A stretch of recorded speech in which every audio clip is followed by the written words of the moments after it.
கொண்ட வனமுலையாள் சருக்கம் களரிற்றறிவார் நாயனார் புராணம். இறைவனாரிடம் விண்ணப்பம் வைக்கின்றார். திருவருளின் ஆணையை கேட்டு நாயனார். 14வது திருப்பாடல். மேவும் உரிமை அரசு அளித்தே விரும்பு காதல் வழிபாடும் யாவும் யாவரும் களரினவும் அறியும் உணர்வும் ஈறியில்லா தாவில் விரலும் தண்டாத கொடையும் படை வாகனம் முதலாம் காவல் மன்னர்க்கு உரியனவும் எல்லாம் கைவந்து உறப்பெற்றார் என்பது திருப்பாடல்.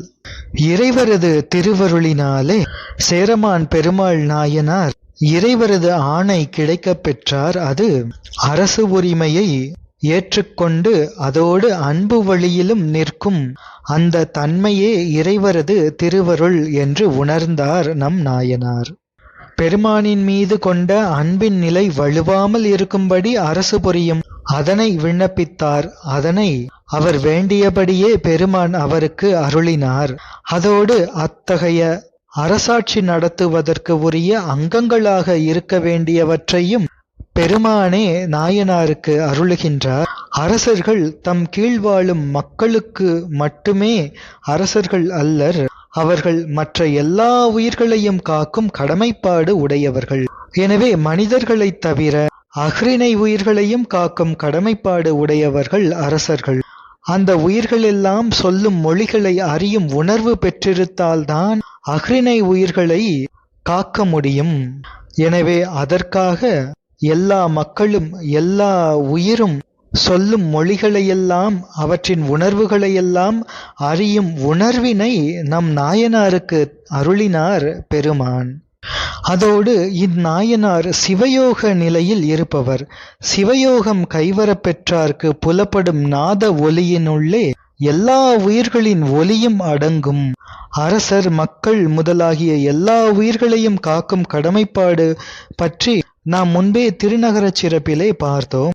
எனவே இத்தகையதொரு நிலையில் நின்றவர் நம்முடைய நாயனார். எனவேதான் நம் சேரமான் பெருமாள் நாயனார் தமது குதிரையின் செவியிலே சிவமந்திரம் ஓதி அதன் மீதில் ஏறி திருக்கையிலை சென்று சேருகின்றார் என்று அந்த வரலாற்றை நாம் பார்க்க இருக்கின்றோம். எனவே எல்லா மனிதர்களும் அதோடு எல்லா உயிர்களும் கூறும் மொழிகளை அவற்றின் உணர்வுகளை அவற்றின் ஒலிகளை அறியும் உணர்வு பெற்ற காரணத்தினால்தான் இந்நாயனாருக்கு சேரமான் பெருமாள் நாயனாருக்கு களரிற்றறிவார் என்ற திருநாமம் வழங்கப்பட்டது.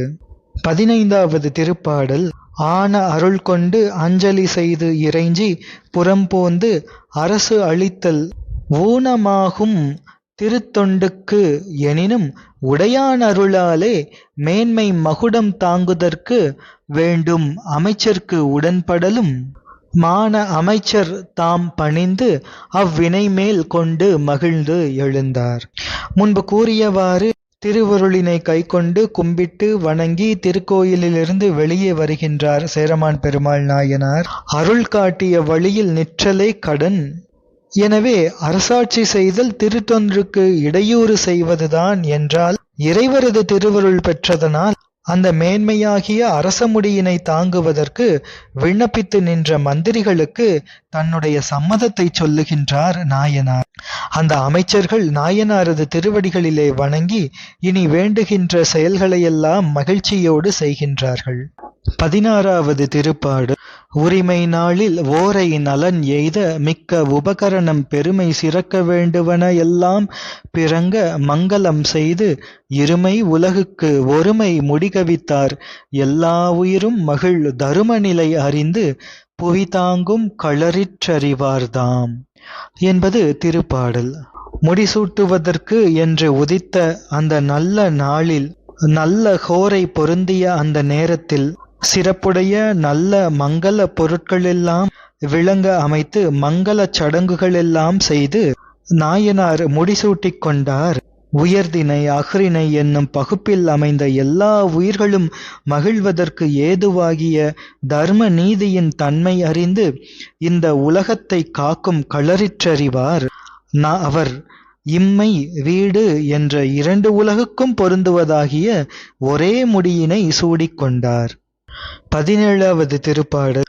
தம்பிரானார் கோயில் வலம் கொண்டு திருமுன் தாழ்ந்து எழுந்து கும்ப யானை மேல் கொண்டு கொற்றக்குடையும் சாமரையும் நம்பும் உரிமையவர் தாங்க நலம்கொள் நகர்சூழ் வலம் கொள்வார் மொயம்பில் உவரின் பொதி சுமந்தோர் வண்ணான் முன்னே வர கண்டார்.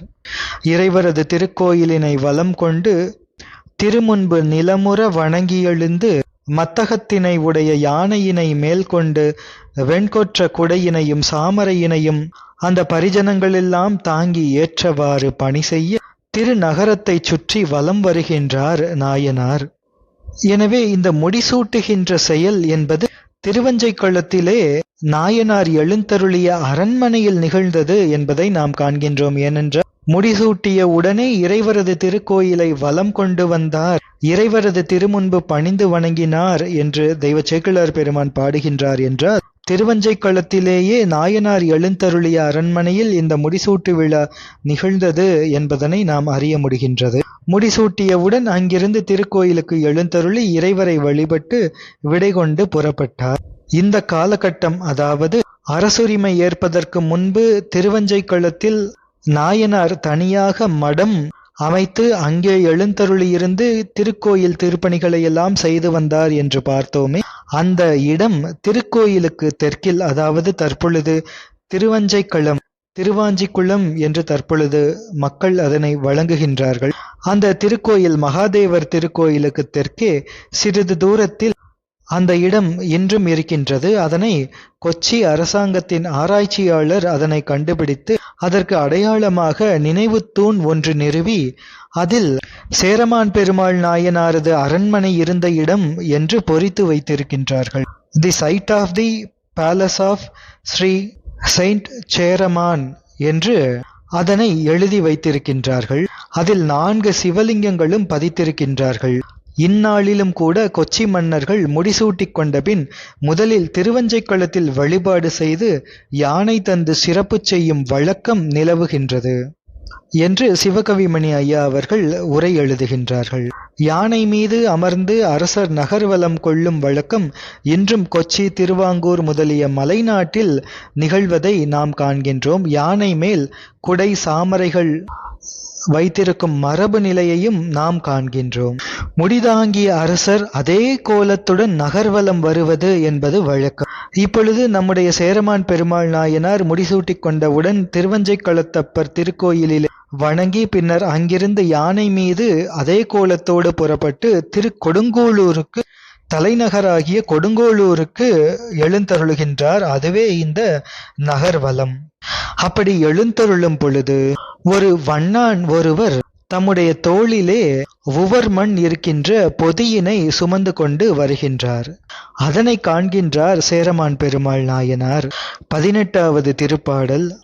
மழையில் கரைந்து அங்கு உவர் ஊறி மேனி வெளுத்த வடிவினால் உழையில் பொலிந்த திருக்கரத்தார் அடியார் வேடம் என்று உணர்ந்து இழையில் சிறந்த ஓடை நுதல் யானை கழுத்தினின்று இழிந்து விளைவில் பெருகும் காதலினால் விரைந்து சென்று கைதொழுதார்.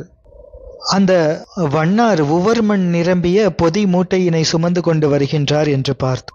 மழை பெய்த காரணத்தினால் அந்த உவர்மண் கரைந்து ஊறியதனால் அந்த வண்ணாரின் மேனி வெள்ளையாக காணப்பட்டது.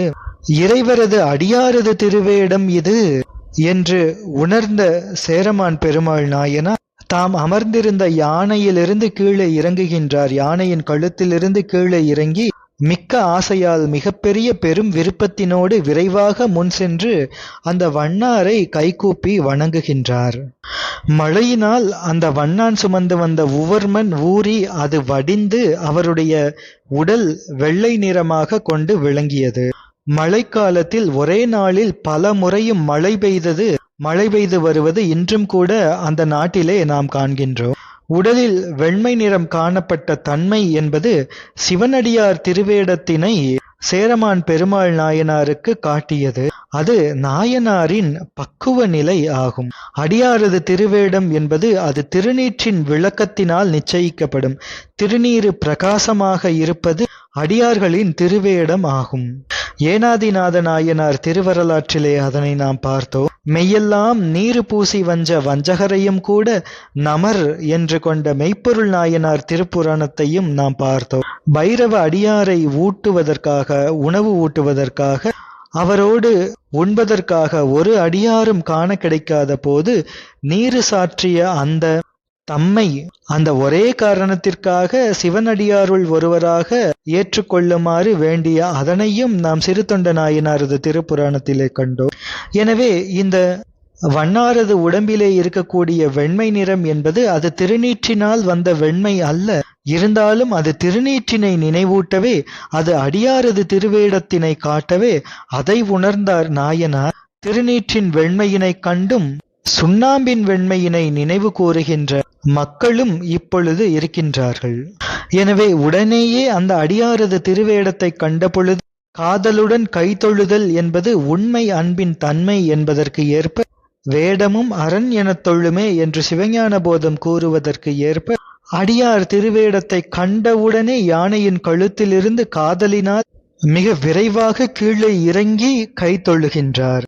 வாகனத்தின் மீது அமர்ந்தபடி கைதொழக்கூடாது என்பது விதி. எனவே மிக வேகமாக இறங்கி வந்து விரைவாக சென்று அந்த வண்ணாரை நெருங்கி அவரை கைகூப்பி வணங்குகின்றார். தாம் அரசர் என்றும், தாம் முடிசூட்டி வருகின்றோம் என்றும், தாம் நகர்வலம் வருகின்றோம் என்றும், தாம் யானையின் மீது ஏறி வருகின்றோம் என்றும், இந்த உலகியல் நிலைகளையெல்லாம் சிறிதும் மனத்தில் வைக்காமல் சிவ வழிபாட்டிலேயே என்றென்றும் நாயனார் முனைந்திருந்தார் என்பதனை இது காட்டுகின்றது. அவ்வாறு நாயனார் அந்த வண்ணாரை வணங்கி நிற்கின்றார், தொழுது நிற்கின்றார். 19வது திருப்பாடல். சேரர் பெருமான் தொழக்கண்டு சிந்தை கலங்கி முன்வணங்கி யார் என்று அடியேனை கொண்டது அடிவண்ணான் என சேரர் பிரானும் அடிச்சேரன் அடியேன் என்று திருநீற்றின் வார வேடம் நினைப்பித்தீர் வருந்தாது ஏகும் என மொழிந்தார். சேரர் பெருமான் தம்மை கைதொழுவதைக் கண்டு அந்த வண்ணான் மனம் கலங்கி முன்னே வணங்கி, தேவரீர் அடியேனை யாரென்று நினைந்து கொண்டு இவ்வாறு செய்து அருளுகின்றீர்கள்? அடியேன் தேவரீரது அடிப்பணியாளனாகிய வண்ணான் என்று சொல்கின்றார். தன்னை வேறு யாரோ என்று தவறாக எண்ணியதனால் அரசர் இவ்வாறு தொழுதிருக்கின்றார் என்று நினைத்து உண்மையை புலப்படுத்த இவ்வாறு வண்ணார் கூறுகின்றார்.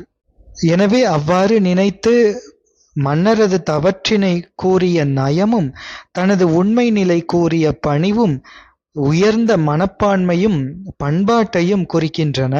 அந்த வண்ணாரது இந்த உயர்ந்த பண்பாட்டை குறிக்கின்றன. இது அந்த நாட்களிலே தமிழர்களது உயர்ந்த உலகியல் நாகரிகத்தை காட்டுகின்றது. அவ்வாறு கூறிய வண்ணாரை பார்த்து சேரமான் பெருமானாராகிய நம் நாயனார் கூறுகின்றார், அடியேன் அடிச்சேரன் என்று கூறுகின்றார். இது நாயனாரது மிக உயர்ந்த அன்பினியல் மேம்பாடும் உலகியலில் உயர்ந்த நாகரிகமும் சமயோஜிதமாக வரும் இன்மொழி நிலையும் ஒருங்கே நம்மை இங்கே இந்த இடத்தில் வியப்பில் ஆழ்த்துகின்றது. அடியேன் அடிவண்ணான் என்று அவர் கூறியதற்கு ஏற்ப அடிச்சேரன் அடியேன் என்று மறுமொழியாக கூறுகின்றார் மன்னர் பெருமான். வண்ணாரது வேடம் என்பது திருநீற்றுப் பொலிவுடைய திருவேடத்தினை அடியேனுக்கு தாங்கள் நினைப்பூட்டினீர்கள், எனவே தாங்கள் வருந்தாது செல்வீர்களாக என்று தொடர்ந்து சேரமான் பெருமாள் நாயனார் அந்த வண்ணாரிடம் கூறுகின்றார். எனவே அரசரது நகர்வலத்திலே குறுக்கிட நேர்ந்தது, அதற்கு இடையில் பழுதாகிய நிகழ்ச்சிக்கு காரணமாகிவிட்டோம் என்று தாங்கள் எந்த வகையிலும் நினைக்க வேண்டாம், தொடர்ந்து செல்லுங்கள் என்று சேரமான் பெருமாள் நாயனார் மறுமொழி கூறுகின்றார். மன்னர் பிரானின் திருத்தொண்டு நிலைகண்டு அமைச்சர்களெல்லாம் தலைமேல் கைகூப்பி போற்றி செய்கின்றார்கள். தொடர்ந்து சிந்திப்போம். திருச்சிற்றம்பலம்.